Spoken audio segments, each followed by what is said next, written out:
Welcome back out to the shop. My name is Mark and this is the Malarkey Taylor channel. And this is my Jeep. Last week we successfully got this guy out of my other garage and have kind of raised it from the dead, so to speak. Let me show you what we got here. Wheels are borrowed. They are Magnum 17-inch wheels from a Dodge Magnum. Not really important.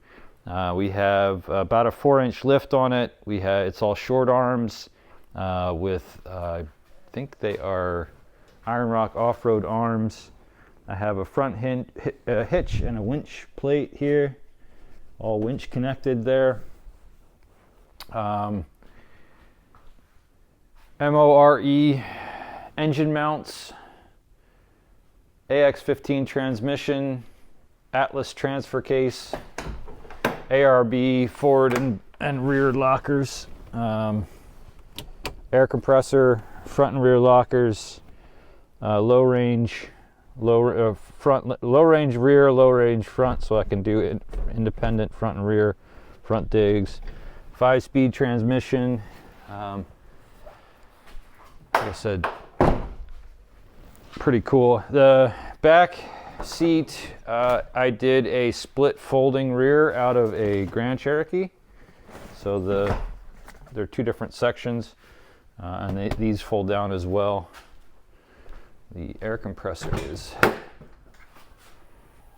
tucked in here. Don't know if you can see that real well. I have a nice little cabinet for storage. These things are kind of hard to come by sometimes. Pretty nice. Can put my recovery gear in there. That pretty much sums it up. The gear ratio is 4/10s, and then the Atlas has a 4.3-to-1 transfer case. So you can kind of see that guy right in there. Atlas 2-speed right there. Yeah. Bilstein shocks. Like I said, there's a lot of really good parts in it. What else have we done to this thing? Oh, the other thing that we did, when I first got this, it had a lot of rust in it.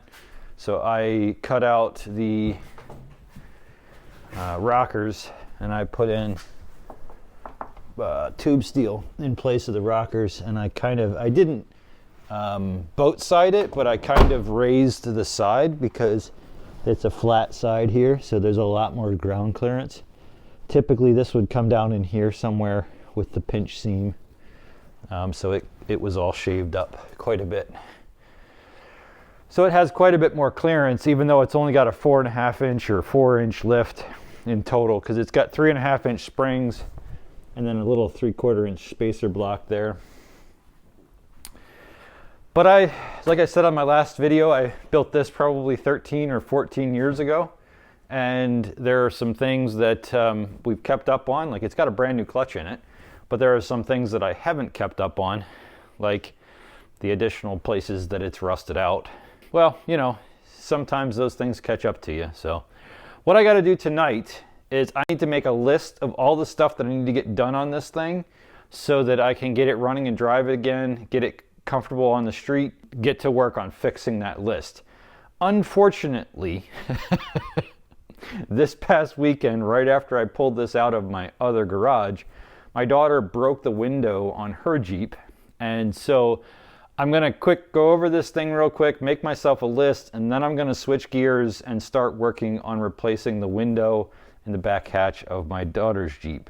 So my daughter's Jeep, if you're not familiar with it, you can check the link in the corner. I think it's this link or that corner. I don't know. There's a little spot in the corner there. Or you can go check out my channel and look for the Betsy Ross Jeep project. That was one of these XJ things that I built for my daughter. So I've got to get this one kind of to a spot where I can pull it back out again and then bring in Betsy Ross, and we've got to do a new rear hatch glass for it, which I have never successfully done one of those, so that could be a fun experience. So we'll get to it. What do we got to do first here? Although this is just going to wash right off again. Let's start making this list. What do you say? Here's our list that we got started on so far. I want to put some fresh gas in it. I gotta put the H on the fresh though. There we go. Fresh gas, wash it, figure out what's going on with the steering. It's really hard to steer. Check the brakes, make sure they're good. Run and drive it so that the readiness monitors are set. Rust repair, I've got to figure out all the places that I need to patch, like say this guy right here. There's a little hole in there. Figure out all the places like that I need to patch and cover in order to get it inspected, then get it inspected, and then if this all goes well, then I can figure out what I'm doing for tires. These tires I borrowed from my buddy John, and I don't know that he wants them back, but I don't think I'll be running them. They're a little bit bigger than I typically would run on here, and they're kind of bald. So I think if we're going to be running this guy, we're going to get some fresh meat, and maybe we lift it a little bit and run that size tire. I don't know. I have thought about lifting it and driving a little bit larger tire, maybe up so high as like a 35 maybe, but I don't think I'm there yet. I want to get it driving a little bit, get it running around, and then we'll get comfortable with it. Oh, you know what we should probably do? It's been sitting a long time. Maybe we should change the oil too. Sitting is just not good for any car. It's not the worst thing you can do with it. Like driving into a telephone pole is pretty bad too. But this is just bad. I feel so bad for my poor Jeep. All right.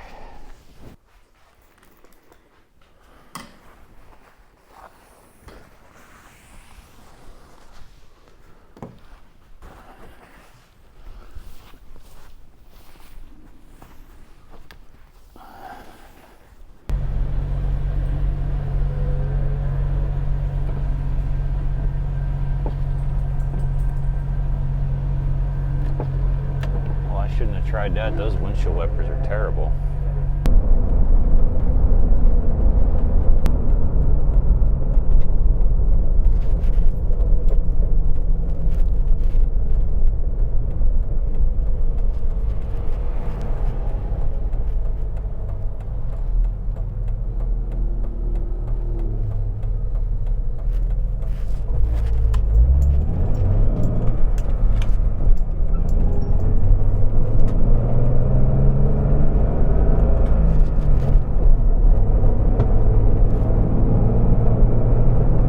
Under normal circumstances, I would take this out back and just run it over with the pressure washer. But it is it's like 35 or 40 degrees outside, and it feels like it's in the 20s. It is blowing cold, and it's dark. So I'm gonna do the lazy thing and just drive right over here and have somebody else do it for me on my machine.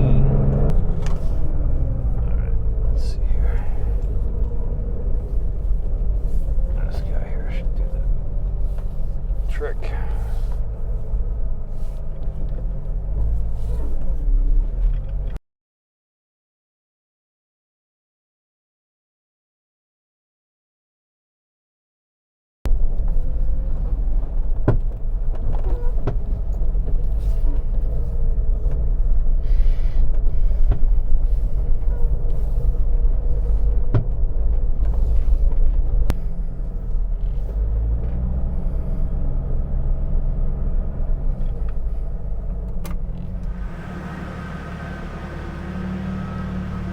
Well, she's nice and clean now, so you can see all her flaws.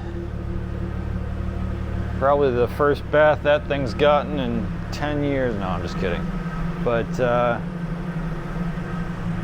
you can see the paint's nothing special. It's got a lot of Pennsylvania pinstriping. But I do hear something up front here. Sounds a lot like a bad power steering pump. She's whining a little bit. I'm thinking new steering box, new power steering pump. That should solve that. I think the tires are a little low too. But we got one thing checked off the list. Now I just got to go put this back in the other garage so that I can get the one that needs a window in here. We'll be back. If you're not familiar with this Jeep, this is my daughter's Jeep. The Jeep's name is Betsy Ross. There's a whole series on building this Jeep for my daughter and restoring it from basically scrap. If you're not familiar with it, I'll put a link in the corner here somewhere, just like I said, and there will be a whole playlist on her and I restoring this thing. She's been driving it, she's been loving it, and we haven't finished it. But we had some issues with it.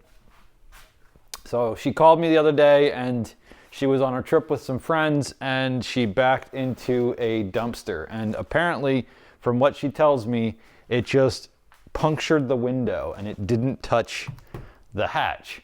They got some plastic, they got some duct tape, but they covered it over. They had a great time. But my daughter was very upset about it because she likes her Jeep. I think she really likes her Jeep. So now I'm going to get this thing off of here. I'm going to get the plastic off. I'm going to see if we can salvage this hatch, and if we can, see if we can find a window for it. I have never successfully removed a window from an XJ hatch, and I've done a lot of these, and I've tried that a bunch of different times. I've never successfully removed one intact. So this may be a first. I'm probably going to shoot a completely separate video on it. So if you want to see that, stick around, hit the like, subscribe button, and check out the Betsy Ross playlist, because I will shoot this as a completely separate playlist. This will be it for the vlog. I'm just gonna peel this plastic off, show you what we got there, and then I'll refer you over to that one, because that video will come along later whenever I figure it out. But this video will probably be sooner, because I don't know exactly how I'm gonna tackle that. Let's get it off of there. I'll show you what we got. Go from there.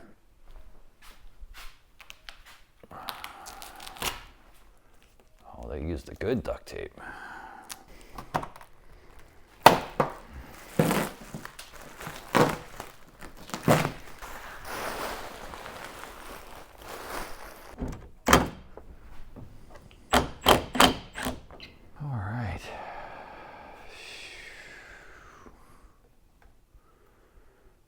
It's a real bummer.